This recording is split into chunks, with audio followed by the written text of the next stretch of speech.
Hey, what's up, everybody? My name is Tyler Riggs, and today I'm going to be going over chapter 14, which is called The Importance of Character. This chapter is pretty much all about like making the right choice and kind of doing the right thing. Um, Not really for yourself, but just because it's a virtuous thing to do. Um, it kind of starts off going over like the past thoughts about virtue, and talks about like um, the philosophy behind it before Aristotle, and then it kind of breaks it down and how Aristotle kind of he kind of restated virtue, and he kind of had his own little theory about it. So it talks about a little bit about Aristotle. He was a student of Plato. He was born in 384 BCE in north of Greece. His father was a he had a high position in court, so he was like around a lot of like wealthy, really intelligent people. He was actually the mentor for Alexander the Great before his death, and then uh, he fled out of Greece when when things started to change politically over there, and he died shortly after that. But anyways, yeah, the chapter really just kind of talks about like ethics for character and things like that. Yeah. So basically, Aristotle he believed that ethical knowledge involves a degree of wisdom or judgment that cannot be expressed in the form of an absolute rule. He always asked the question, instead of saying like "What ought I do," he asked, "What kind of person should I be, or what character trait should I acquire to be that person?"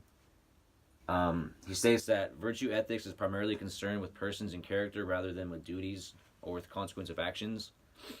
He says that strengths and weaknesses of character that operate to promote or hinder the flourishing of human personality. He goes on to define virtues as personal qualities or traits of character shown through habitual action that make us persons of excellent character. They can include natural qualities such as intelligence or strength, learned or acquired qualities, qualities related to temperament, religious qualities, and qualities of character. He kind of goes on to give an example of this, and he says, "It is not enough for someone to tell the truth sometimes, or only when it is for his or her advantage. An honest person, in the sense of a virtuous person, is a person who is truthful as a matter of course, regardless of the outcome." So with that, he's basically saying like a person isn't honest because they're gonna get like a benefit out of it. They're just honest because it's the right thing to do. He says that a virtuous person will always ask himself or herself, "How will I be good in the situation?" Um, so basically, his people that he kind of learned from philosophy wise, people like Plato and Socrates, they basically defined only 4 or 5 primary virtues. Those were wisdom, courage, temperance, justice, and piety. Where Aristotle he gave like a dozen, actually a lot. So I'll kind of go through those real quick. The ones that he listed were benevolence, civility, compassion, um, cooperativeness, courage, courteousness, dependability, fairness, friendliness, generosity, honest, industrious, justice, loyalty, moderation, reasonableness, self confidence, self control, self discipline, self reliance, tactfulness, thoughtfulness, and tolerance. So one of the big ones that he kind of expanded on was courage, and he was kind of going over the fact that courage can kind of be troublesome because it's kind of like whose standpoint you look at it from. He gives an example of like or I don't know if the author gives an example of a of how a terrorist their act of like let's say like a self sacrifice thing. Well, let's say they have a bomb strapped to their chest and they blow up a building. For other terrorists or for people with that same ideology, it might be courageous to sacrifice yourself for that cause. But if you look at it from a different standpoint, where innocent people are being killed by that action, that's not courageous. That's just like an act of terrorism. So that's one of the problems with that. He says that it's like really kind of objective like that. Um, he says like it's about the motive for the action. Um, and same with he gives like or the author also talks about like the Nazis, how the Nazis might have fought courageously for their cause, but killing innocent people isn't courageous because it wasn't done in like a virtuous way. Um, the next one he goes over is generosity, and he talks about like how much is enough to give. He says utilitarians would argue that it is your duty to do what will produce the best overall consequence for everyone affected, and this means being generous with our wealth until we reach the point where we are giving more harmful. So we're giving where giving would be more harmful to us than it would be to helpful others. Um, he says we should be as generous with our resources as we should be as generous with our resources as is consistent with conducting our ordinary lives in a minimally satisfying way. After generosity, he goes on to happiness. He talks about happiness for a little while. He says, but Aristotle regards happiness as the good to which all human actions aims, and he seeks to encourage his students to develop a more satisfying and understanding of happiness. According to Aristotle, when we develop as we ought, we live well, thrive, and flourish, and when we do not, we suffer and decay. His one of his famous works, like Nicomachean Ethics, he defines happiness as an activity of the soul in accord with perfect virtue. He says happiness therefore becomes a way of doing things, for example, of not being defeated by circumstances.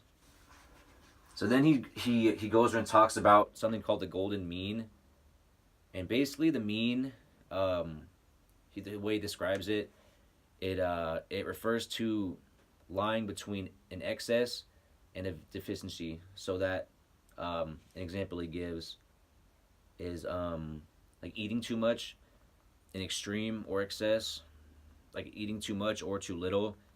It can be like dangerous from either side. So it's about finding like that balance in the middle. So he goes on to say the mean is often relative and varies according to the individual. So for example, an act of generosity for a millionaire may be quite different from that of a beggar on the street. Then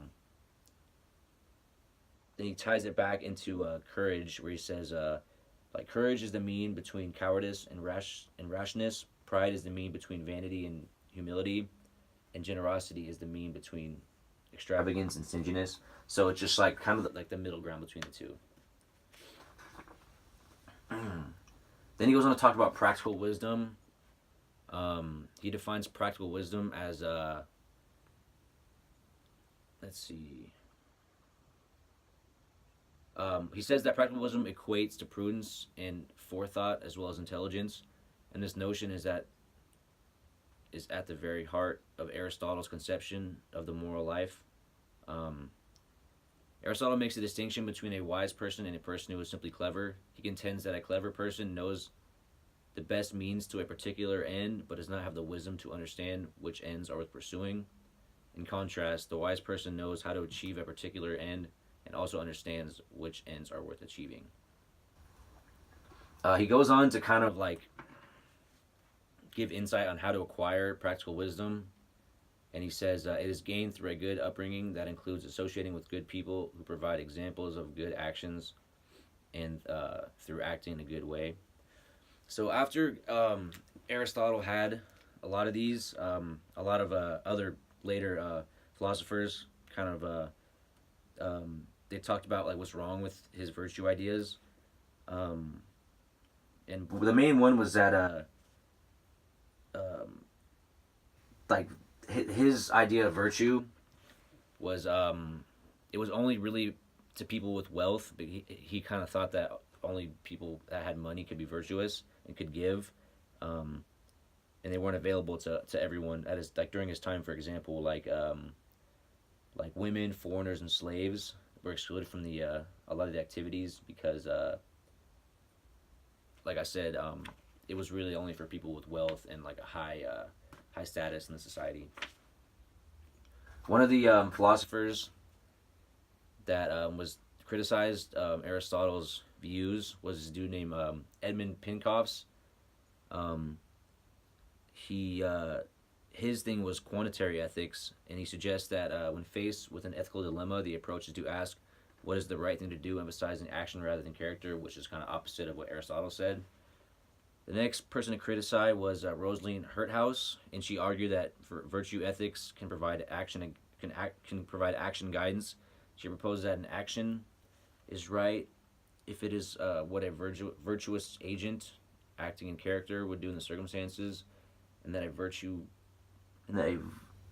virtuous agent is one who has and exercises certain character traits.